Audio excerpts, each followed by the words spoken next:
Memorable day today. As you can see, I have dressed for a special occasion, which is divided in three parts if you count today's eclipse. And the first is because the month of April marks the celebration, or the 210th anniversary of the end of the campaign of 1814, which is in the Napoleonic Wars, the one that I find the most fascinating. The other reason is because today marks the beginning of a series of videos that will be about the main focus of my collection, French military swords, and more specifically the models that were used by the officers and the troopers of the line regiments or regular units, and going from the years 1815 to present day. But before I talk about these models, I think it would be relevant to go back a bit before and talk about those that came before and who were the core designs from where it all started. Thus, today's video will be about the sword that I carry today, and one that many collectors will instantly recognize as being the Sabre for the Light Cavalry, year 11.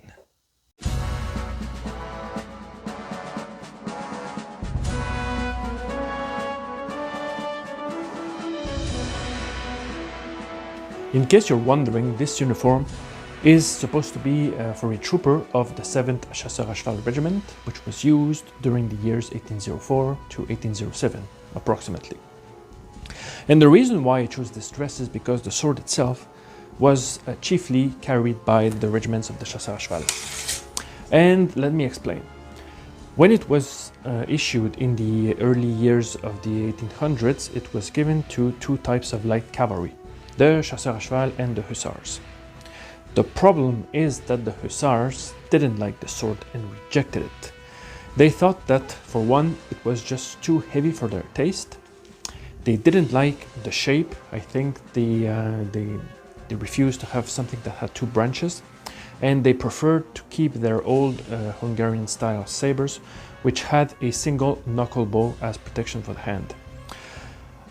My understanding is that with these swords, the Hungarians sabre, they could do the moulinet much more easily than they could with this type of sword. And despite the compromises, such as having the languettes and the rivets, the Hussars thought that it was just not for them. So the Chasseurs à Cheval used it from the beginning, and they saw no objection into using this sword, and so they carried it faithfully until the end of the wars and even beyond. The Hussars, however, started to use the sword only after the year 1812. And the funny thing is, it's quite ironic that in the 1820s, when a new sword model was issued to them, was the model 1816, the Hussars rejected the new Sabre and wanted to keep this one instead. Such is the way of the Hussars. Having become the master of France, Bonaparte set out to reorganize and reform the army. Regiments were reshuffled, converted, or eliminated. The equipment followed, and a commission was formed and spearheaded by General Gassendi, who had been appointed by Bonaparte to standardize and clean up the production of weapons, the manufacturers, and their personnel.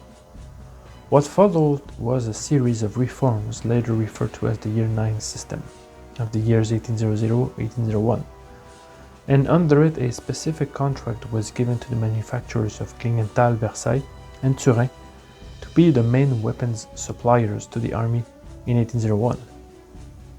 The Year 9 system marked the birth of a series of edged weapons and firearms that were set to be the standard equipment for the French army, and whose design were to be made on the basis of uniformity, economy of production, and practicality. The standards had to follow specific, sometimes severe, production guidelines to ensure a homogeneous quality and be cost efficient.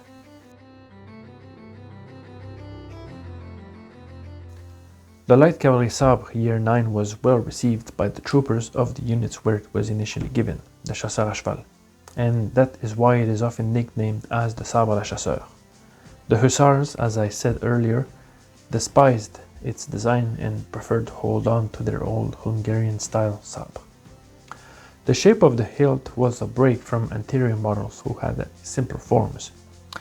This one now had 3 branches to give good cover to the hand. It had a long backstrap that ended in a sort of a cylindrical top whose pommel cap was cut down. The quillon was slim and finished in a small ball. The crossguard had languettes on each side that, in theory, was to keep the sword from rattling with the scabbard.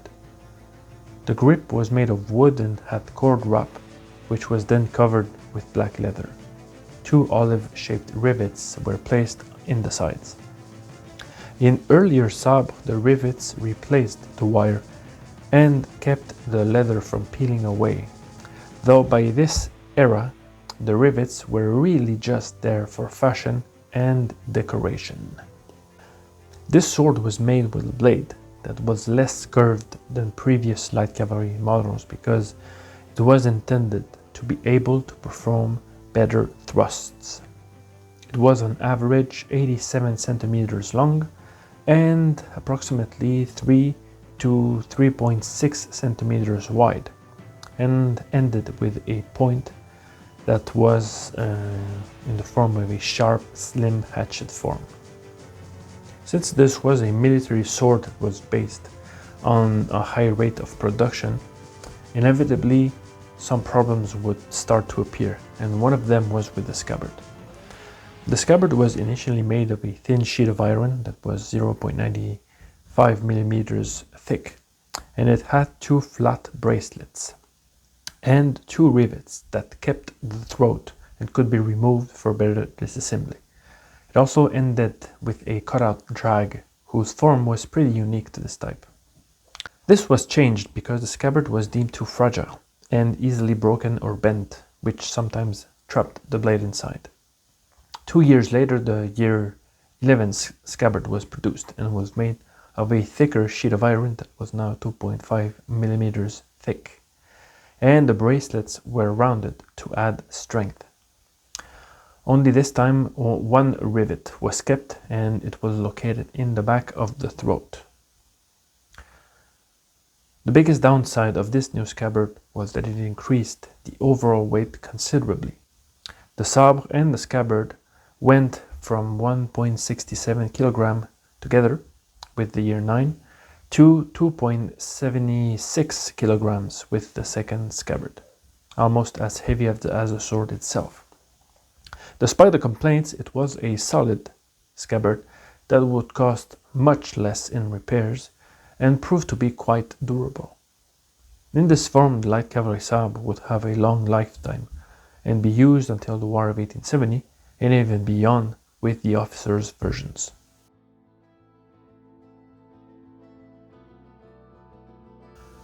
The biggest obstacle with the production numbers is the lack of documents. After 2 centuries and the pillaging of the manufacturers by the Allies, especially Versailles, much info has been lost, so it is hard to have confirmed numbers, and much of what is found is still approximate. There are 2 main sources used for these numbers.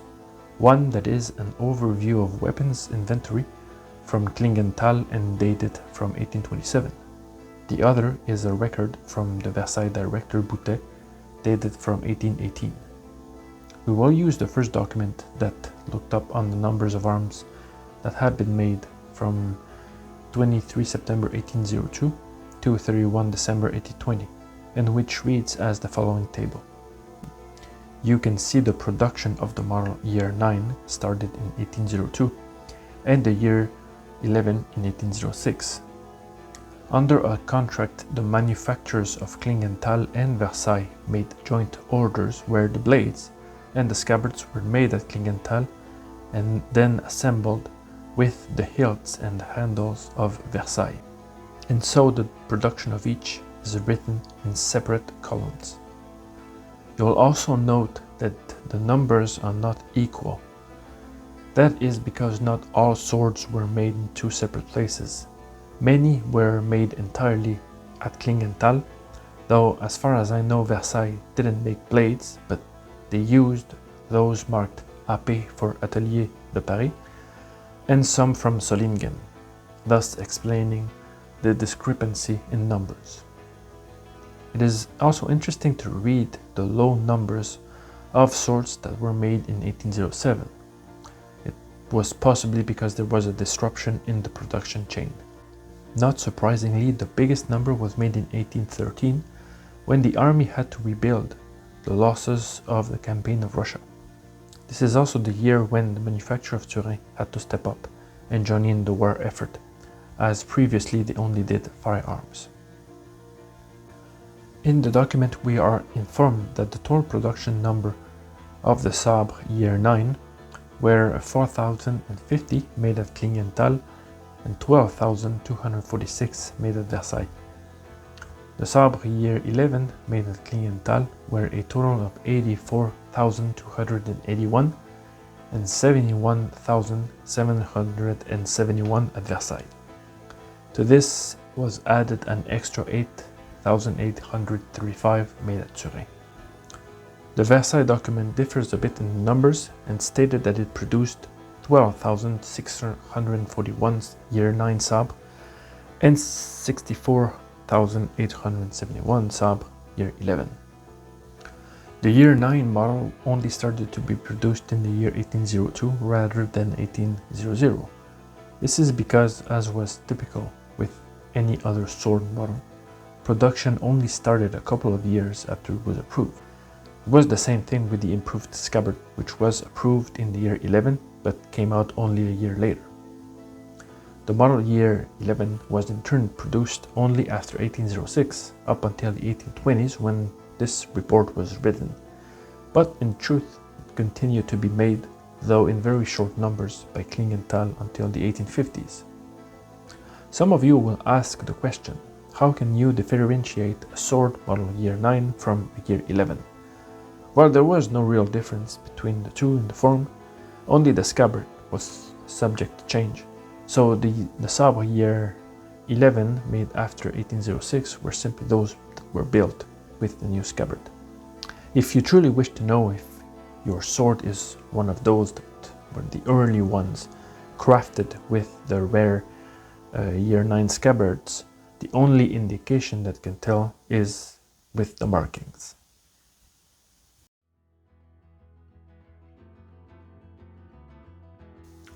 One of the key elements of the manufacturers of Klingenthal and Versailles was the use of inspection markings since the 18th century to ensure quality control and accountability of production which respected thorough standards. The process of blade and hilt making was verified at Klingenthal, for example, by individuals who were, and still are, of utmost importance to us collectors.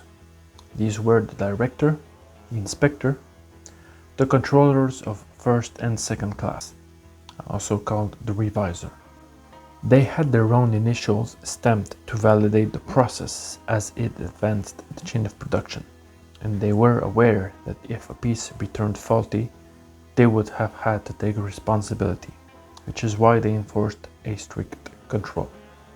The workers weren't spared from such severe accountability because they also knew that if their work didn't pass control, well, not only they wouldn't be paid, but in turn would have had to reimburse the resources needed to redo the parts. As Michel Pétard said, the workers of the manufacturers of Klingenthal and Versailles were thus condemned to quality work. The controller first class was the one who made sure that the piece was verified and passed the tests. The inspector or the director were the ones who then confirmed that this was good and could be shipped for service within an army unit. Sometimes it happened that a piece failed the initial tests or came back from a unit after suffering a failure or needed to be repaired. It was then checked again, and if it passed the test, the poinçon or stamp from the revisor or controller second class would be opposed. This happened frequently on blades failing their temper, especially those of the heavy cavalry. These men were employed for a limited time only, so depending on whose initials were found on the pieces, you could successfully date them. The quality and visibility is thus important, as it can tell if the sword is real or fake. Stamps, however, were very heavily used, so inevitably it would become less precise, or the angle would prevent it from being completely pressed to the metal. So in many examples they can be deformed, erased with use, or very hard to read. Swords were used and abused considerably, and subject to heavy repair, transformation, and matching of different parts by the unit armories, so it is exceptionally hard to find one with untouched markings. Add to that the sometimes zealous polishing of collectors that erased some markings. It becomes thus important to be familiar with the many details of the model and the stamps in order to spot a real from a fake, or even to make the difference between the French and those that were contemporary sabre but made by other nations. The other essential thing to look for in terms of markings was the back signature of the blades, who had to have something written by the manufacturers before it went over to unit. Much like the inspection stamps, these signatures were and are very important to determine the date of the object. The first orders of the year 9 sabre were marked with the signature used by Klingenthal, which was at first Manufacture Nationale de Klingenthal Coulot Frères Entreprise, and it was used during the years 1801 to 1804. Normally, once you read that on a blade, well, you are in front of one of the rare ones. Between 1804 and 1806, it became Manufacture de Klingenthal Coulot Frères, because of the transition due to a change of regime.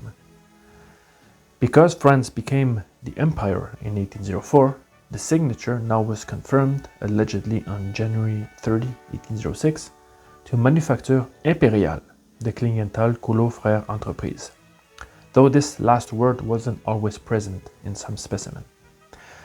This signature coincided with the start of production of the year 11 sabre. In April 29, 1810, a change in the contract with the army had the signature modified to replace the name of the entrepreneur for the date and month of production.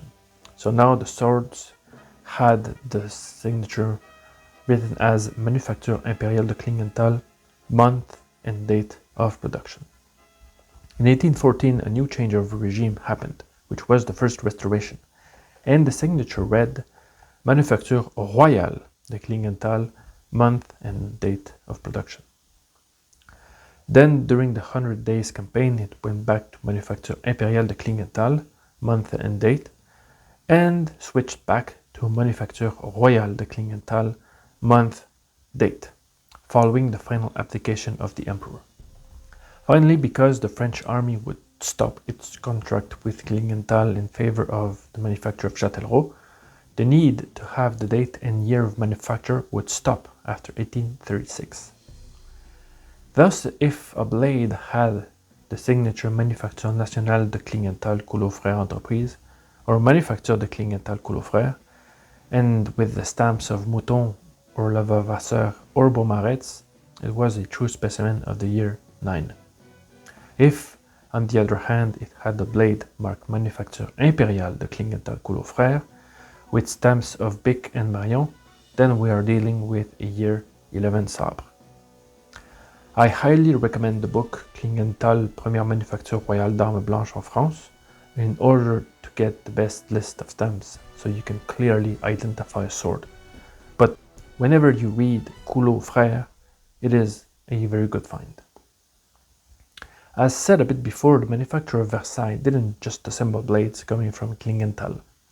Some were either from the Atelier de Paris or imported from Solingen, mainly those marked Manufacture de Solingen de KNS, Kirschbaum and Schnitzer.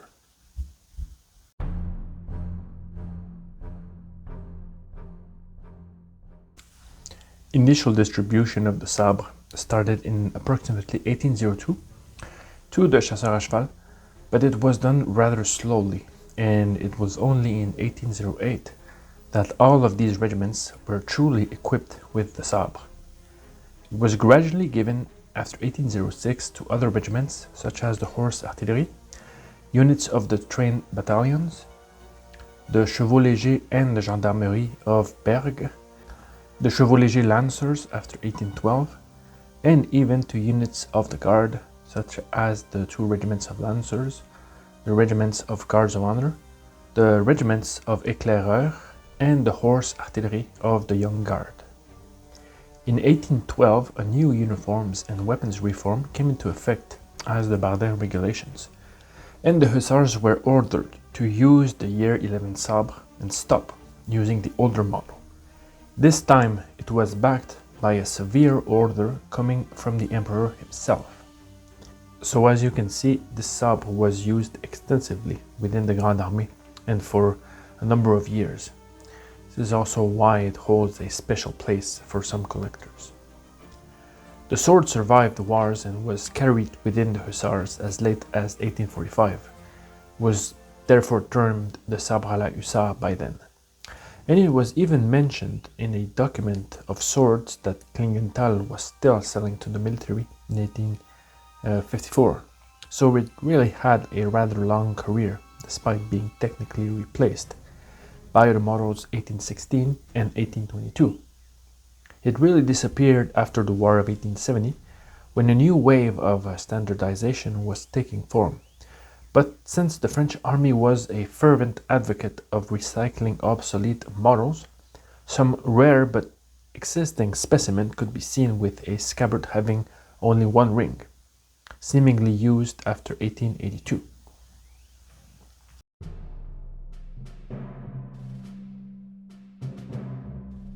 I will now present 3 specimens having varying features to echo what has been said until now.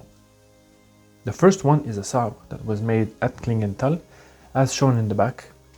The Ricasso has 2 stamps, which were a B for Controller First Class Jean-Georges Bic, who occupied that post from February 23, 1809 to May 1811. It also has the stamp in the shape of an M with dots that belonged to director Claude Marion, who was active from December 1808 to 1810. This narrows the date of manufacturing for the years 1809 to 1810. The same stamps are found in the hilt, indicating that it was also from Klingenthal and not assembled at Versailles. Second specimen is similar to the other, except that the stamps are an M with a wheel that was for Controller First Class Jean-Jacques Mouton, who was there from July 4, 1798 to 1806. The other stamp is a B with dots for Director Simon Beaumaretz, who was there from September 24, 1803 to 5th of June, 1807. The back of the blade is also marked Manufacture Impériale de Klingenthal, Coulot Frères, Entreprise. The hilt has the same Klingenthal stamps, meaning it was fully assembled there. The scabbard is the same thing, of the type year 11. The stamps as dates plus blade signature converge to the year 1806 as the date of production for this sword. You'll notice that the main difference with the other is with the grip, which has lost its olive rivets and is wrapped with brass wire. This was quite common with swords that were repaired at some point. The wire increased solidity. Because hussars never accepted wire on handles, it is probable that this sword could have been used by a unit of the chasseurs à cheval, though this is only a guess. It could also have been replaced after the 1820s, when it was the norm for the models used at the time. If that's the case, it would mean that the swords were indeed used way after being considered outclassed.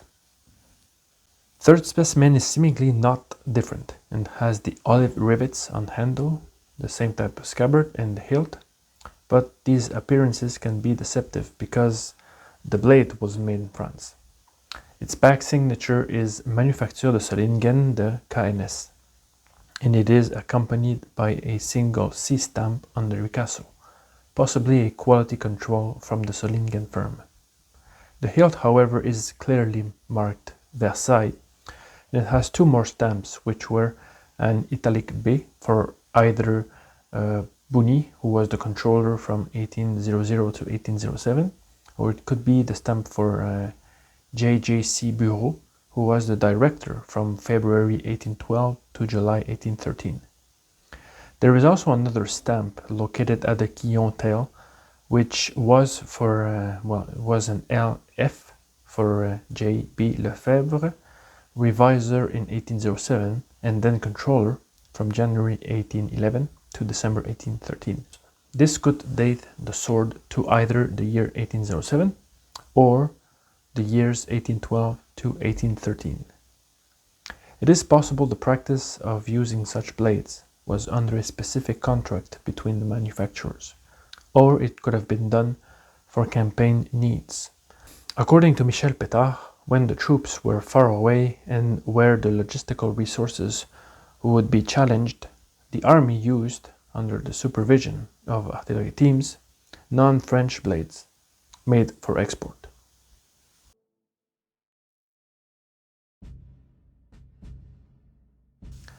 Probably as a result of French military influence and glory, the model has been copied by several European countries. This should be the topic of another video, as the content is too big to be covered in a paragraph. So for the final part of the video, let's just name some of the nations that modeled their swords to this model. The Kingdom of Italy, and subsequently the Italian states. The Kingdom of Prussia. The Swiss Confederation. The Kingdom of Spain, the Russian Empire, the Kingdom of Sweden, various German states, the Kingdom of the Netherlands, and the Duchy of Warsaw, and later Congress Poland. The list itself is quite an indication of how much it came to be a successful model after all.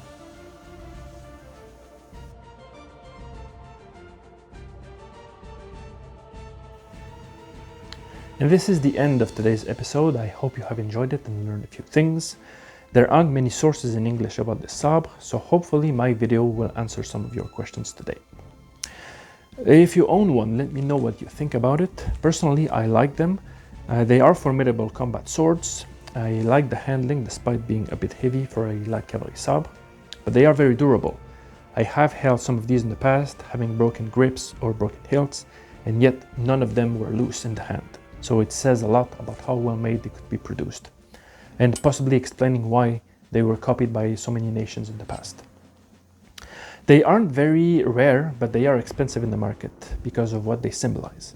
So hopefully, if you don't already have one, I hope you get one at a decent cost, and one of the early ones. So with that said, next video will be about the French heavy cavalry sabre of the year 11. But until then, many thanks for your time today. Have a great week.